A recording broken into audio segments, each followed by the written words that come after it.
अरे मुझे अम्मा, तुम्हारे होने वाले ससुराल ने रिश्ते से मना कर दिया। अभी उनका फोन आया था। पर अम्मा जबान चलती है तेरी। मैं तुम्हारे साथ सिर्फ मजाक कर रही थी, तुम तो इतने परेशान हो गए हो। इजी। आई थिंक हमें लंच बाहर करना चाहिए। नहीं, मैं लॉन में लंच लगा देती हूँ, वहीं कर लेते हैं। नहीं, हम लंच बाहर कर रहे हैं। नो मोर आर्ग्यूमेंट्स, ओके? तुम्हें मेरे साथ घर पर अकेले रहकर घबराहट फील हो रही है? हाँ, मैं घबरा रहा था क्योंकि मैं शायद आज तक तुम्हें भूला नहीं हूँ। हाँ, हो रही है। चलो आओ, लेट्स गो, लेट हो रहे हैं हम। कौन? चलो। ये देखें हयात साहब, शान की माँ ने शादी की तस्वीरें भेजी हैं। इनकी भतीजी की शादी थी और पूरा खानदान इकट्ठा था। आप देखें ना, माशाल्लाह से कितना अच्छा खानदान है। सब एक से बढ़कर एक है। मेरा दिल तो बहुत मुतमईन है। मुझे यकीन है कि हमारी बच्ची बहुत खुश रहेगी इस घर में। देख लो, मेरा दिल नहीं मान रहा। मैंने बात की है जुनैरा से। मैंने आज तक उसको इतना कॉन्फिडेंट और एतमाद कभी नहीं देखा जितना इस बार देखा है। देख लो कहीं लेने के देने ना पड़ जाएं। खुदा ना खास्ता अगर औलाद बगावत पर उतर आए ना, तो जग रसाई बहुत ज्यादा होती है। अरे आप फिक्र ना करें, मुझे ऐसी बगावतों के सर कुचलने और तख्ते उलटने खूब अच्छी तरह से आते हैं।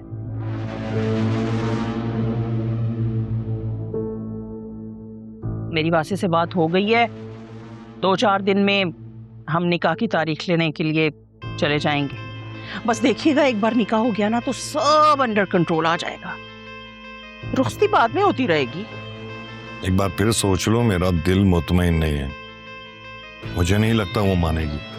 अरे सब ठीक हो जाएगा ना, आप क्यों परेशान होते हैं? मैं हूं ना, मैं सब संभाल लूंगी। बस आप अपनी तबीयत का ख्याल रखें, आप बिल्कुल परेशान ना हो। अच्छा, मैं आपके लिए अच्छी सी गर्म चाय बना के लाती हूँ। ऐसे परेशान बैठे रहते हैं। अल्लाह खैर रखे।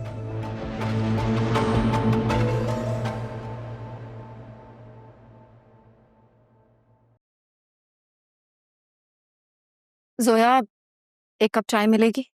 मैं तो भाई क्रिस्पी सा पराठा खाऊंगी, भूख लग गई है। मेरी तो कल रात वाली बेइज्जती हजम ही नहीं हो रही है। तुम्हें क्या हुआ है? तुम इतनी चुप चुप क्यों हो? जोया बाजी, क्या आपको भी डांट पड़ी है? जब मेरी इस घर में कोई अहमियत ही नहीं तो क्या जवाब दूं? ये क्या बात हुई? और किसने कहा कि तुम्हारी कोई अहमियत नहीं है? और आप तो हमारी बड़ी बहन है ना, इस घर में सबसे ज्यादा इंपॉर्टेंस आपकी है। अच्छा, लग तो नहीं रहा। घर में इतना कुछ हो गया, तुम लोगों ने मुझे बताना जरूरी नहीं समझा। इसे तो साफ जाहिर, तुम लोगों के नजदीक मेरी और मेरी बेटी की कोई अहमियत नहीं। लिसन, तुम्हारी अपनी बहुत प्रॉब्लम्स चल रही थी, इसलिए तुम्हें बताना मुनासिब नहीं समझा। जी जोया बाजी, और आपको डॉक्टर ने स्ट्रेस लेने से मना किया है, तो प्लीज आप टेंशन मत ले। परेशानी किस बात की है? हाँ, मैंने तो जैसे जिंदगी में कभी कोई गम देखा ही नहीं। जो ये खबर सुनते नर्वस ब्रेकडाउन हो जाता ना मुझे। अल्लाह ना करे। कैसी बातें कर रही हो जोया? बिल्कुल सही बात कर रही हूँ। असफर ने सुल्तान के साथ मिलकर बाबा को हिट किया ना। आज अगर वो बाबा को हिट कर रहा है तो कल आयरा कैसे महफूज हो सकती है? कम से कम मुझे ये पता होने का हक तो मिलना चाहिए ना कि मैं और मेरी बेटी इस घर में महफूज हैं या नहीं। सब कुछ तो खो चुकी हूँ, घर, शौहर, यहाँ तक कि औलाद भी। एक ही बेटी बच्ची है मेरे पास, क्या वो भी? जोया बाजी, मैं आपको और आयरा को कुछ भी नहीं होने दूंगी। बस कर दो फिजा, कोई बात नहीं करनी मुझे तुमसे। दूर रहो। जोएबा जी, आप ख्वामख्वाह बात को बढ़ा रही हैं। मैं मानती हूँ ये सब कुछ मेरी वजह से हुआ है, पर इसमें मेरा कोई कसूर नहीं है। ये क्या पागलपन है? क्यों लड़ रही हो बिला वजह? तमीज है कोई? बाहर तक आवाज आ रही तुम तीनों की। अम्मा, आप जोएबा जी को देखें ना। मैं कहती हूँ ऐसा करो, छुरी उठाओ और एक दूसरे को मार लो, फिर सुकून आ जाएगा।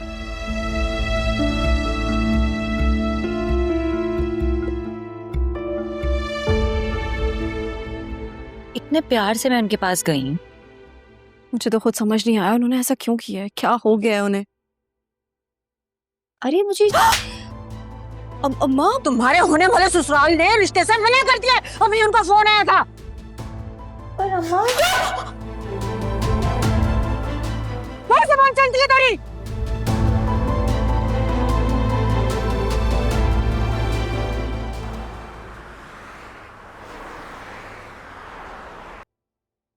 अम्मा बस पे करें, बंद करें अब रोना, तबीयत खराब हो जाएगी आपकी।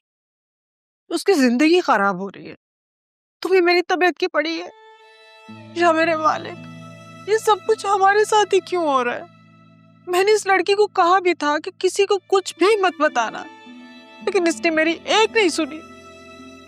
मुझे तो समझ ही नहीं आ रही है कि जोया के खुला से फिजा के ससुराल वालों का क्या लेना देना। यकीनन ये कोई और ही बात है, और उन लोगों ने एक्सक्यूज बनाकर कह दिया कि जिस घर में लड़कियां खुला लें वहां से हम लड़कियां नहीं लाते।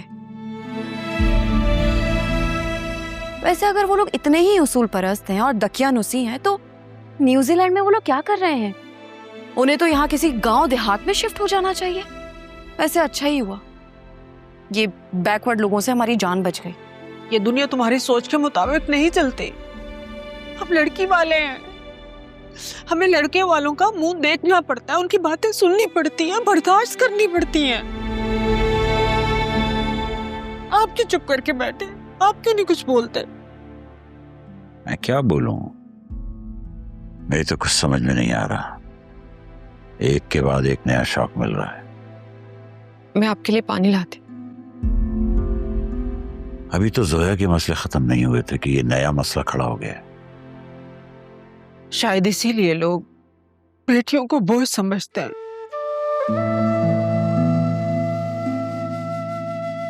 अम्मा, मतलब आपका कि हम अब आपके लिए बोझ हैं?